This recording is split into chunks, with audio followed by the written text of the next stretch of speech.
I've entitled today's video A Realization, and something I should have realized a long time ago. Um, but it has to do with these binoculars. I couldn't understand why they were so wide apart compared to mine. Um, and I finally did a little more research into it and realized that um, the bridge guy has prism binoculars, not the kind that I have, the roof prism. And let me show you what I mean by that. Um, so these are prism binoculars, and you can see that if you put them up to these binoculars, look, the eyepiece fits perfectly with that eyepiece. Now, yeah, these are green, and so they're not the same binoculars. I just chose any random pair of prism. But they have the same width.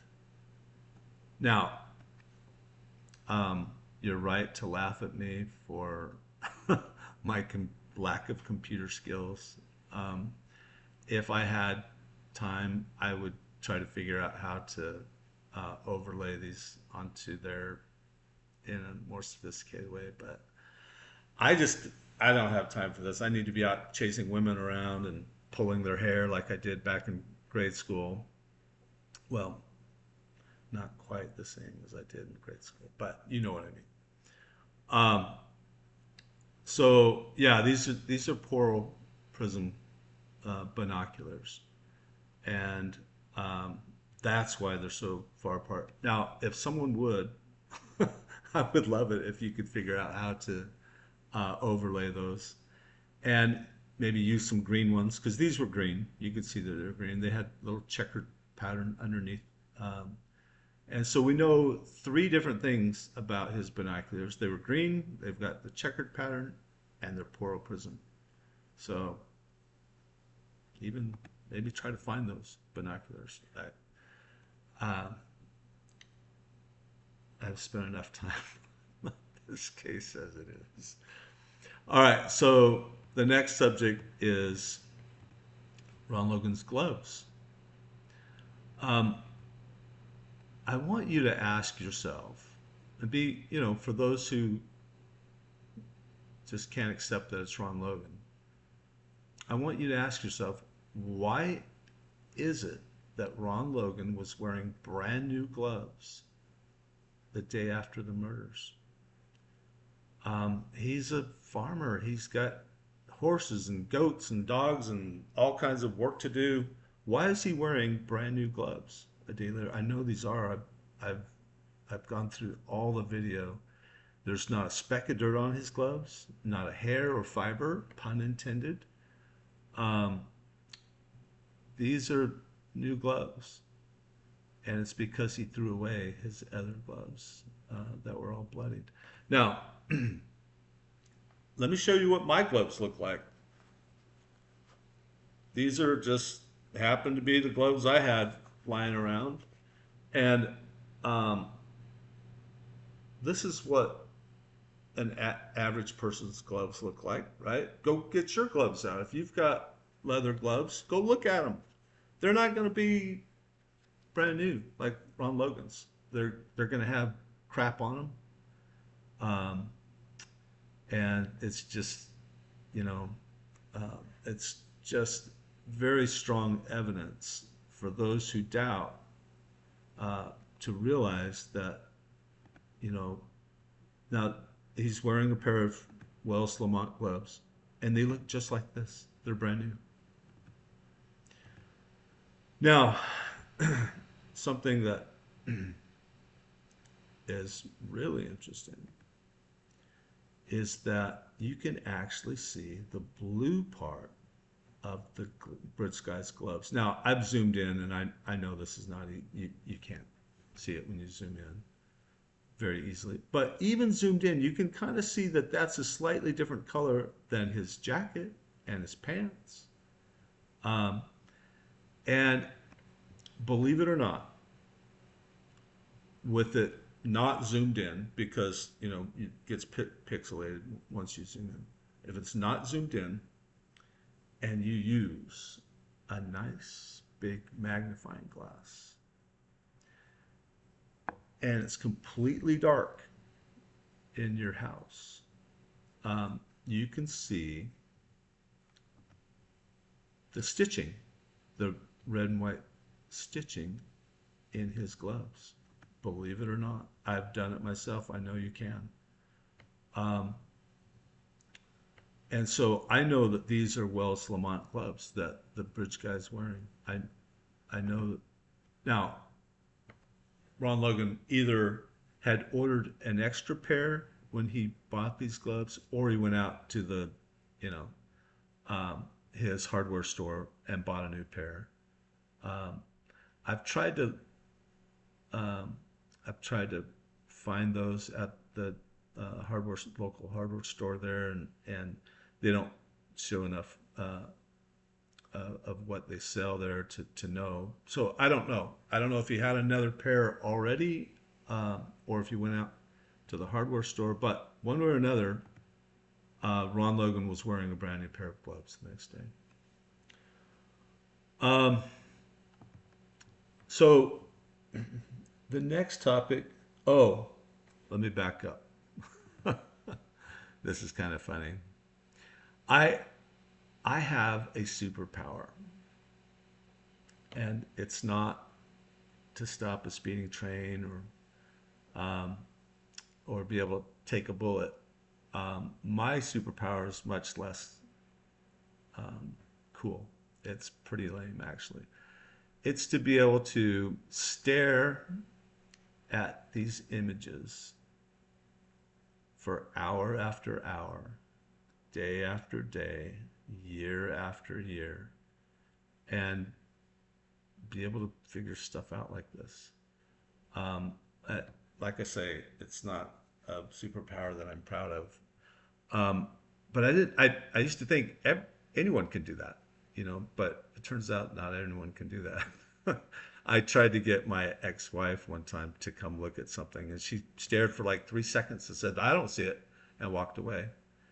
Um, my daughter did the trick where she did the elevator and went beneath the counter and crawled away one time when I asked her to look at something, which was funny. Um, but other people don't have the desire to even stare at images hour after hour, or the ability.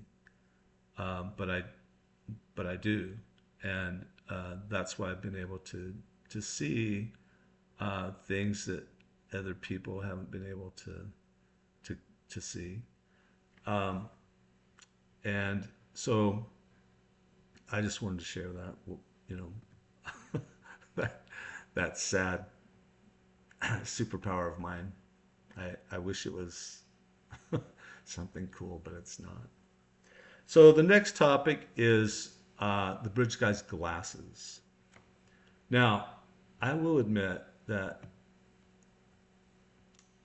there's no way to know for sure that he's wearing glasses. There's no way to tell that he's not wearing glasses. The only indication that I have that he's wearing glasses are these little supports around his eyes. This little dark area um, is really the only, and you can see that little dark area right here. Um, but you can barely tell Ron Logan's wearing glasses from 2 feet away. And so, no, I can't prove that he's wearing glasses. I know he's the rich guy, so he's wearing his glasses. I have no doubt about that. I've proven that he's the rich guy in multiple ways. I've proven that he's left-handed by here's here's his jacket that's folded under itself, and a left-handed man would start putting his jacket on with his left hand, and then bring it around on the right side, and that's where it gets folded under itself. That's why this is folded under. He's left-handed. Um, you can see the strap of his fanny pack going, you can actually see it going through his jacket right here. And it's out of his jacket here. It's the same color. It's this brown color. That's the strap of his fanny pack. and he grabbed it with his left hand and put it onto his left shoulder. That's another indication that he's left-handed. And the other one is, of course, his phone um, being in his right pocket. That's where a left-handed man would put it. So the bridge guy was left-handed. Um, Ron Logan was left-handed. Richard Allen is right-handed. That's one proof. Um, the hat I've proven in a separate video. There's like 8 different things on his hat that prove that it was Ron Logan. His cell phone is the same dimensions as Ron Logan's cell phone. Um, the the water bottle, the width of the water bottle proves that it's the same height as Ron Logan. Ron Logan was about 6'1". So yes, I can't prove that he's wearing glasses, but I can prove that it's Ron Logan because uh, all of those things combined, it can't be anyone else. All right. Um, Speaking of the water bottle,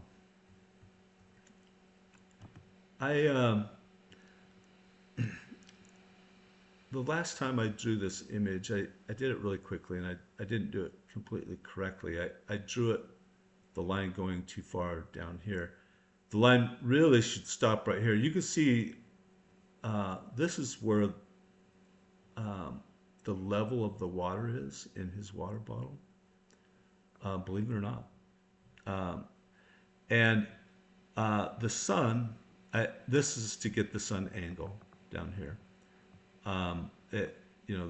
The shade from the fanny pack. I'm getting the angle. And so the sun came in, bounced off the water, the light, and onto his arm. Um, and so we know that the water bottle is a clear water bottle because otherwise the sun couldn't have gone through and bounced onto his arm. And in the video, let me show frame by frame. Well, let me back up. Back up one. All right. So here's the beginnings of the reflection onto his arm. And here we go. Um, and there's even like a little focal point right there of light. And you can see the light is starting to scatter all over the place. And so I'm going to back up and replay it. All right, so here we go again. There's the light scattering, and you can see it's scattered all over his arm. There's um, the only thing that can do that would be the water bottle, the light reflecting off the water onto his arm. Nothing else can make that. So we know it's a water bottle. There's no debate about the water bottle. Now you can debate what kind of water bottle it is, but I know it's an Nalgene water bottle from the dimensions and but my students back at that time, many of them carried the Nalgene water bottle. It was very popular at the time, and so we know this is a clear water bottle because the sun's going through it, and it's got a black lid. And I mean, there is no other possibility. It is a Nalgene water bottle, and the dimensions prove that the bridge guy was about 6'1", which Ron Logan was right about 6'1". All right. Next topic, the fish receipt. So Ron Logan held on to this receipt from the fish store for a month because when they did their search warrant, they found that receipt conveniently over by his trash, but he hadn't thrown it away. I don't know about you, but as soon as I get a receipt, that thing goes in the trash as fast as I can possibly put it in the trash. And But conveniently, Ron Logan held on to that as proof, as part of his fake alibi. Um, the receipt showed that he was there at 5:21 p.m. Um, and so he didn't get there until much later in the evening. But that was part of his fake alibi. Is oh yeah, I was at the fish store. Well, yeah, you were hours later. You were at the fish store. Um, but just another indication. And um, when things are true, everything lines up. Everything lines up um, as being correct. And in this case, everything lines up as it being Ron Logan. Everything. And whereas with Richard Allen, they've had to fabricate evidence.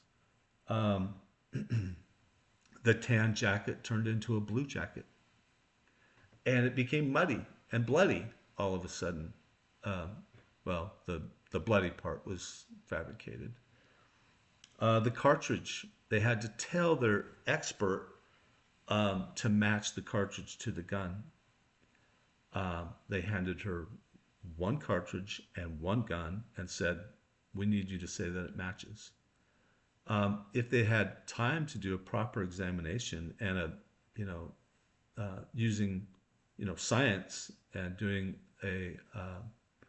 you know a statistical analysis of that cartridge versus other cartridges and doing it right, then then you know then maybe it would have some credibility. But they didn't.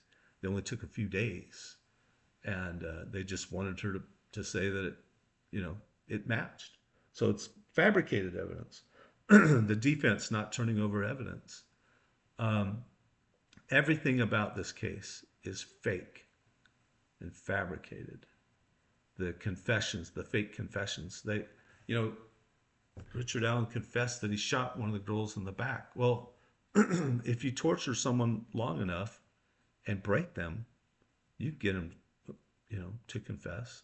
But even his confession was not right.